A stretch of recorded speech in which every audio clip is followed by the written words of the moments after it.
Warning, the following video contains spoilers for The Mandalorian Season 1. If it contains spoilers for Season 2, it's purely incidental and kind of impressive because as of the time of filming this, it hasn't been released yet. So if you're still planning on watching Mandalorian Season 1, even though apparently with being stuck inside for the last 6 months, you still haven't made time to do it, then this is your last chance to click away from this video before we talk about Stoicism, Westerns, and how they play out in The Mandalorian.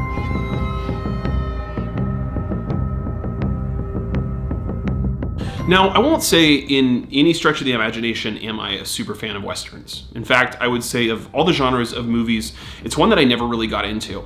And I think that a lot of people my age probably share the same sentiment because Westerns as a genre is largely dead. Now, that's kind of an interesting sentence or idea, that a genre could die. It doesn't mean that Westerns aren't being created. What it means is that the genre as a whole has gone through a phase of development and that everything created today is largely in homage to what happened before. You even see it with many of the Westerns today being actual reboots or remakes of the most classic Westerns. And yet for that, Westerns are some of the most iconic films.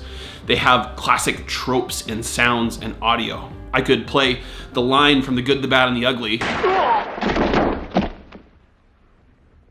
When you have to shoot, shoot, don't talk.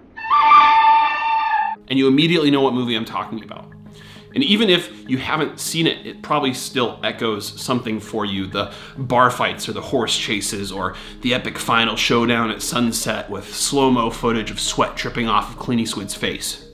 Westerns are fundamentally iconic. You never had a rope around your neck. Well, I'm going to tell you something.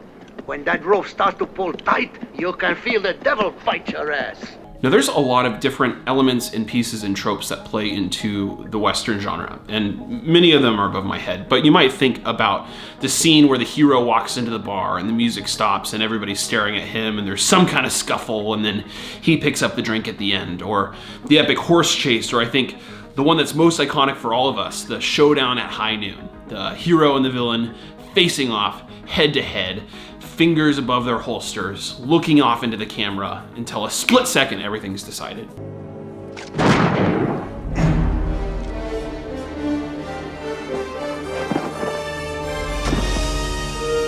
Now, behind the surface level tropes of the scenes that tend to play out in every great Western movie, there are some bigger ideas, the fundamental principles that shape the genre. Questions of good versus evil, of what it means to be a real cowboy, or what it means to follow a moral code.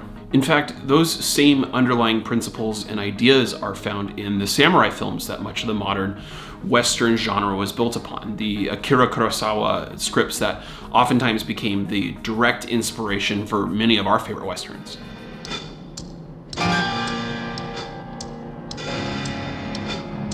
Now, why is it that we're digging so far into Westerns to talk about something that is in some ways the complete opposite of a Western, The Mandalorian? Well, it's because, and this is not a point original to us or to me, The Mandalorian is in many ways a Western. Let me see if I can explain.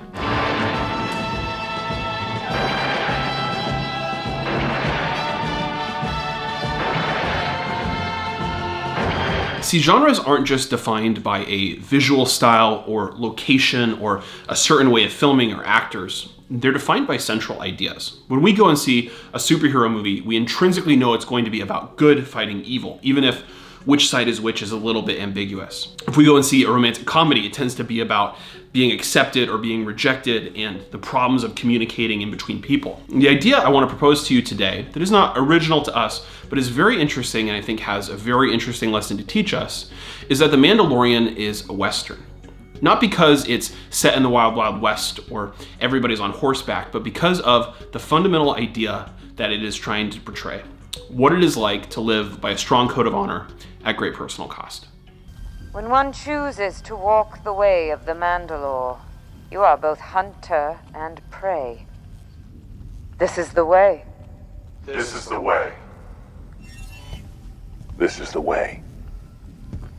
But I think the real truth about Westerns that The Mandalorian inhabits, the real interesting thing that I want to explore today, is the way in which The Mandalorian picks up on what I think the most important element of the Western genre is, the iconic nature of the characters. See, each of the characters on screen doesn't just represent themselves. In a weird way, they represent a kind of ideal. And you see this towards the end of the Western genre. See, in the early movies, good and evil tend to be very clearly cut. There's, in fact, the old trope of bad TV shows where all the good guys wear white hats and the villains wear black hats, which is still to this day where the term a black hat hacker comes from. But in the later Western movies, you start to see a little bit more nuance. You even have that most clearly in what I think the most iconic Western of all time is the good, the bad, and the third category, the ugly. See, these characters aren't just necessarily clear-cut good and evil. Rather, each of them seems to have a way of doing things, a way of navigating through the world, a strong personal code of conduct that informs who they are and what they do. The best written Westerns are the ones in which these characters don't just come into conflict for arbitrary reasons. They come into conflict because they fundamentally disagree about how life should be approached. Their codes of conduct come into conflict. Or you start to see this in later Westerns or movies deeply inspired by Westerns like No Country for Old Men, where the characters are kind of an echo of the past. They're the cowboy who represents a different era, maybe a grittier, less kind era, a cowboy wisdom or hard-earned way of life that doesn't really seem to fit in with modernity. In fact, of all the things The Mandalorian does, I think this one is the most interesting. The fact that they picked up on the later Westerns and movies inspired by Westerns, this idea of the dying breed. See, even though the protagonist of The Mandalorian is a novice who's trying to earn his armor and there's this sense of progression and accomplishment, there's also this deep sense of loss. Like, some part of the Mandalorian culture is profoundly gone forever, no matter what the attempts are to preserve it.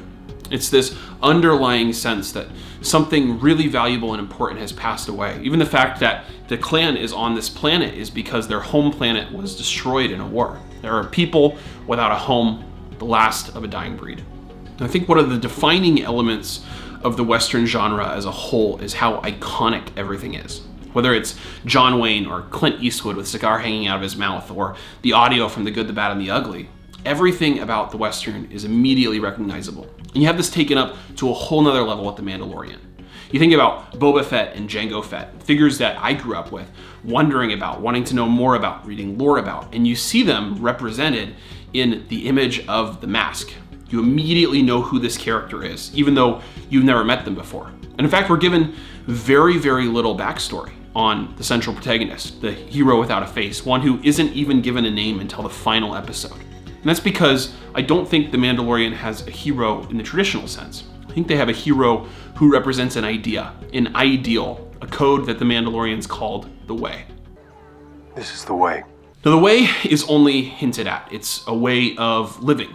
The Mandalorians will say, this is the way, and that's the end of the conversation. It's known how they will act in those situations. And you see this begin to play out when the plot is set in motion. See, the Mandalorian is a bounty hunter and he gets a new bounty, but when he arrives there, it's not exactly what he was promised. And he's forced into the conflict that I think has something to teach us, the conflict of trying to figure out what the way is in this instance. See, on one hand, the Mandalorian has the ideal of being a good bounty hunter, a good mercenary for hire, who should complete his contract and pick up his Beskar and reclaim his people's steel. On the other hand, he has this question of what the right thing is to do when it comes to the cutest creature in arguably the last 5 years, Baby Yoda. Not just because it's cute, but because it saved his life.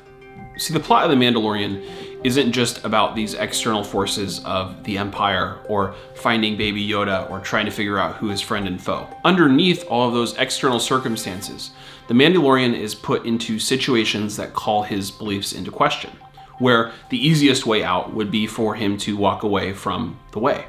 It ranges from the trivial situations when no one would know that he broke the code of honor to peak moments when his life is in danger. And in each moment, the question is being asked, why would you follow the way when the easiest thing would be to walk away? See, I think the most interesting and profound thing The Mandalorian borrows from the Western genre is something that's also shared with those samurai films, and that is this sense of the dying breed. You see the last of the samurai trying to follow the code of honor, or the grizzled American gunslinger who has to hang up his hat and spurs, or the Mandalorian, a person away from his home trying to follow an ideal that everybody else seems to have forgotten. And I think that in each of those instances, we see a form of nobility. We see that not this golden glow of nostalgia or wishing for things as they were before, but rather the sense that something has been lost. And that, I think, is at the core of the profoundly modern element of Westerns and what I think The Mandalorian has to teach us. So I think that we're all children of an era where a lot of things have changed. In the 20th and 21st century, we've been asking a lot of questions of philosophy and religion and politics, and a lot has changed. Even just the advent of technology has profoundly changed the way humans interact and grow. And in the midst of that, we look at these icons of a former era, and we don't wish to go back to the Western towns and horses and saloons, but maybe we look at those Westerns and see something passing away, an echo of a distant era that still has something to offer. See, at least for me personally, when I see these stories play out, I tend to project myself into them. But I tend to ask whether or not I really think I would have the strength of character to do the same thing, to, against all the odds and all the enemies, act in light of what I believe, act in light of my own personal moral code. So I think the reason we love the protagonist of The Mandalorian, and the reason that there's something sad, this kind of dying nobility in The Mandalorian's dying out, isn't because of what the way is.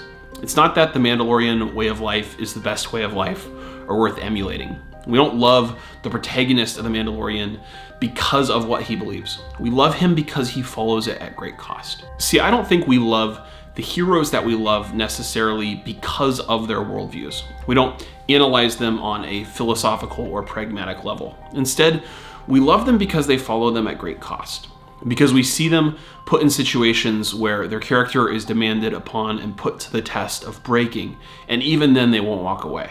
Now, I'm not going to try to make a detailed explanation or comparison between the beliefs of Stoicism and what the Mandalorians call the way, but there is this quote from Marcus Aurelius that I think gets at the core of what the Mandalorian is trying to teach us.